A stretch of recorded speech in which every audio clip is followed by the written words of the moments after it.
Hi friends, அஸ்ஸலாமு அலைக்கும். இங்கே பாருங்க, நம்ம காலைல எழுந்தாக்கா 2 பிஸ்கெட்டு கொடுப்போங்க இந்த 2 காக்காக்கும். டெய்லிக்கும் வந்து உட்காந்துக்கும். ஒரு நேரத்துக்கு சத்தம் போடும். இன்றைக்கி சத்தம் போடாத கம்முண்டு உட்காந்துருக்கு பாருங்க. இந்தா வா வா, இந்த பிஸ்கெட் வா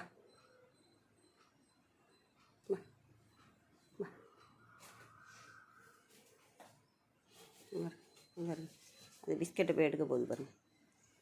எடு எடு, எடுத்துக்க. சண்டை போட்டுக்குது. என்னங்க,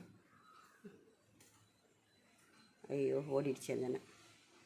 இங்கே எடுத்துக்கோ, அது எடுத்துக்கிச்சு பாருங்க. அழகாக எடுத்துக்கிட்டு போய் சாப்பிட்டுட்டு ஓடிட்டங்க. இல்லாட்டி மாமரத்தில் உட்காந்துருக்குங்க ரெண்டும். அவ்வளோதாங்க. பாருங்கள், நீங்களும் இந்தமாரி காலங்காத்தால் இந்த பறவைங்க காக்கைங்களுக்கெல்லாம் தீனி போடுங்க. தேங்க்யூ மக்களை.